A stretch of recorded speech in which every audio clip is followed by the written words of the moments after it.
So, one thing, he never looks that old.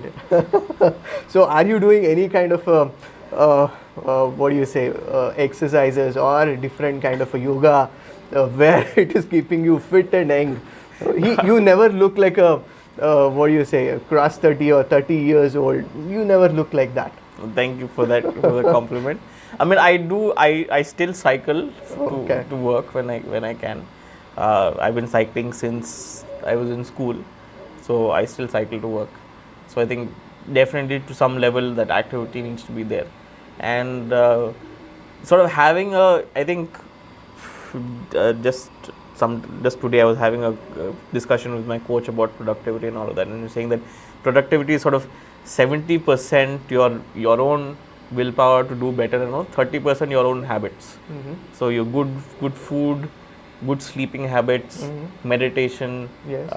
all of that is sort of as important as any productivity hack that you would get from anywhere else, right? So if you're able to take care of your good nutrition, sleeping, meditation, and all of that, making sure you're in a good mindset, that is important for me because that directly affects my work. So I mean, I would say if your mindset is right, if you're eating right, if you're exercising now and then, not like I'm serious about it, but that definitely sort of also pays off in terms of your appearance, I suppose. Okay, it's very interesting to know that you are cycling to your work. I mean, that's a fantastic one, and I also understand that probably you would be more connected to the nature, eco-friendliness, and I have also seen that you are putting a lot of things on open source. Your own studies, your own work which you have done meticulously, making it hours after hours, you put it on open source. I mean, that mindset is really fantastic. I think I really applaud a lot. My whole audience will really applaud. Tell to my audience that if they want to get in touch with you, where they can find these kind of open source. I think you have put a lot of CAD models, you have put about your machineries, how to do a turbine and everything. So where they can find that? So I mean, Hackaday is a platform where a lot of open source projects are there. You can search Vijay Varada on Hackaday, and you should be able to find me and my projects on this. I put in a lot of open source software and code on my GitHub profile, Vijay Varada. I think you'll link it on this probably. But yeah, I mean, the entire thought process behind open source is that I myself have gotten so much for the internet, right? Ultimately, the internet is built with content from people who wanted to openly share, and I am one of the beneficiaries of that. And if I have something that I can sort of contribute back to that entire pool of knowledge, that's how I see it. And definitely, you might think that I'm giving away some of my work for free or whatever, but there are a lot of benefits when it comes down to this, where you're part of the global network. There's a lot of goodwill that comes along with this work. Yes. I mean, I might not be, say, contributing to public service directly, but for me, this is sort of my in a way public service. Yeah. A good karma coming back to you. That's really nice. Okay, of course, probably this could be a very early question to you, but I would like to still ask you, what does success mean to you, and how do you define success? Oh, this is going to take a while to think about.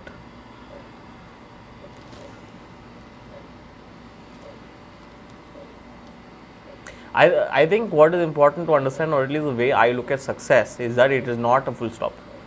Same way with failure. Success and failure are not the end game.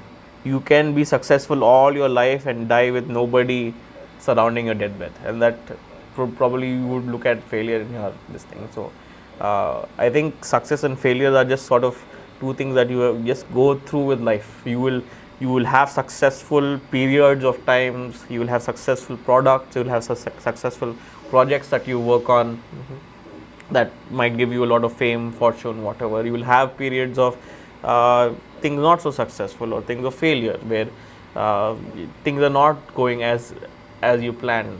And ultimately, I've seen that success and failure have this very core relationship with each other. So you don't just become successful overnight, right? I think there's a string of failures that you go through where I wouldn't say failures, but it's not working right or things are not going exactly as per plan. Things have not worked out, and then you use your problem solving mindset to sort of use that, solve that to get that project or product or whatever that part of your life to success.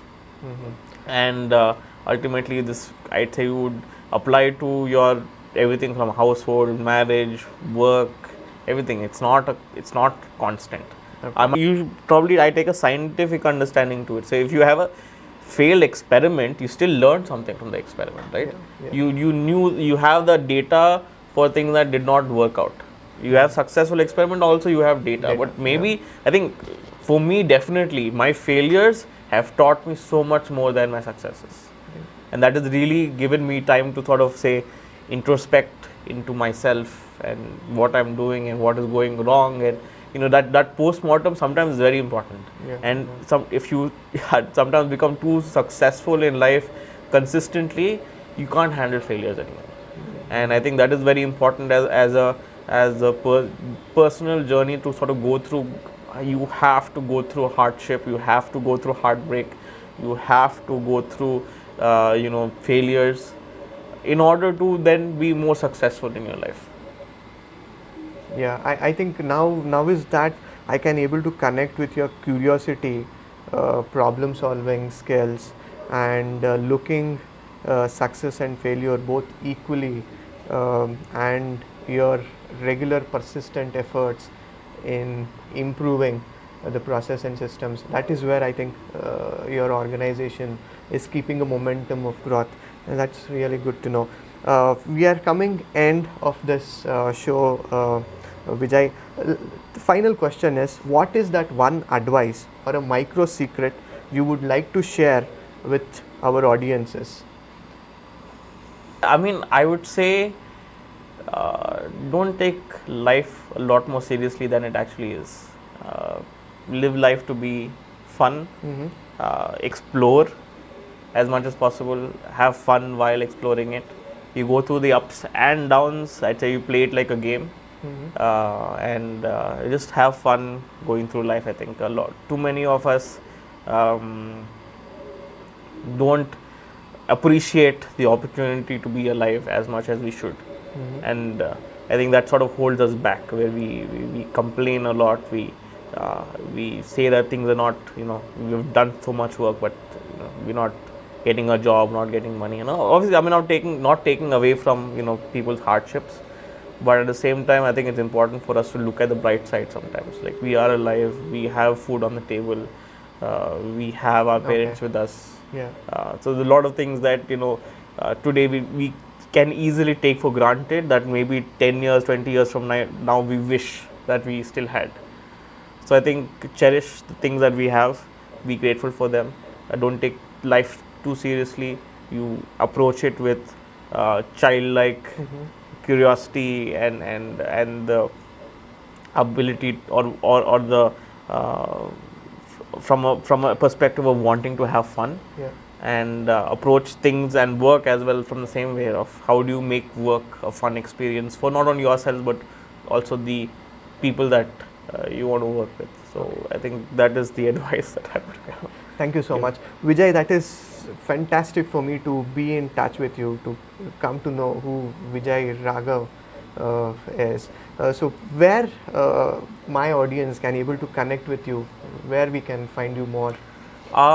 I would say I hang out more on LinkedIn than on Instagram, but yeah, I mean, you can find me on LinkedIn, Instagram, YouTube. I have a few videos on YouTube that you can sort of have a look at. So, I mean, probably we'll put on all the links over here. We will certainly share Vijay's links. Please connect with him on a LinkedIn, and he has a fantastic agenda and a vision making democratization of manufacturing. That's really great to know, Vijay. Thank you so much for giving me this opportunity. Thanks so much for having me on the show. Thank you so much. Thank you.